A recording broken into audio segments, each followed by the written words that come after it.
সম্পর্কে নবী পাক ঘোষণা করেন তারা হচ্ছে মুনাফিক। আসসালামু আলাইকুম ওয়া রাহমাতুল্লাহি ওয়া বারাকাতুহু। আপনারা কি সকলে ঘুমিয়ে পড়ছেন? সালামের জবাব দেন নাই যে? সবাই দেয় না। আবারও সালাম দিচ্ছি, আসসালামু আলাইকুম ওয়া রাহমাতুল্লাহি ওয়া বারাকাতুহু। মাজার ভাঙ্গা, সুন্নতের উপরে নির্যাতন নিপীড়ন দেখে আমরা কি আসলে আতঙ্কিত হয়েছি না জাগ্রত হয়েছি? আওয়াজ দিয়ে বলতে হবে, আমরা কি আতঙ্কিত হয়েছি না জাগ্রত হয়েছি? জাগ্রত হয়েছি। আজকে ওয়াজ নসিহত তো আমরা দরবারে শুনি, এলাকায় শুনি।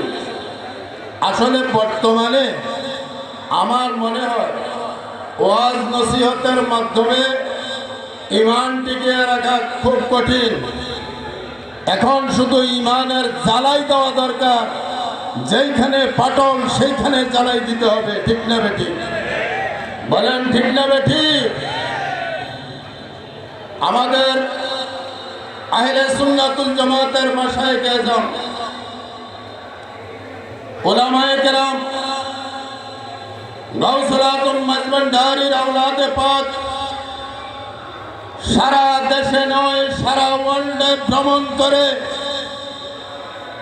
মানুষের অন্তরে নবীর প্রেম, ওলিয়া উলিয়ার ভালোবাসা জাগ্রত করার যে প্রচেষ্টা করেছে, আর যারা সেটার বিরোধিতা করেছে তাদেরকে আজকে চিনতে কি আর কোনো কষ্ট হচ্ছে? কষ্ট হচ্ছে? আমরা কি মাজারপন্থী না মন্দিরপন্থী?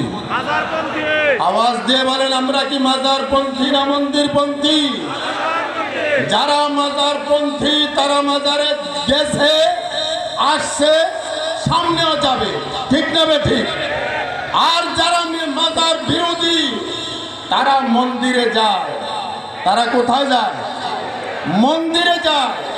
এই মন্দিরে যারা যায়, মসজিদেও তারা যায়।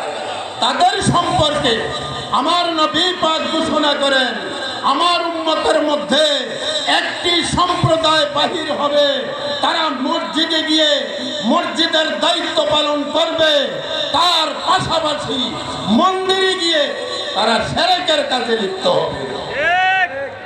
সেই লোকগুলা সম্পর্কে নবী পাক ঘোষণা করেন তারা হচ্ছে মুনাফিক। তারা কি? বলেন তারা কি?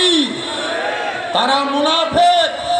এই মুনাফিকদের সম্পর্কে আমাদেরকে জানার আর চিনার বাকি নাই। ঠিক না বেঠিক?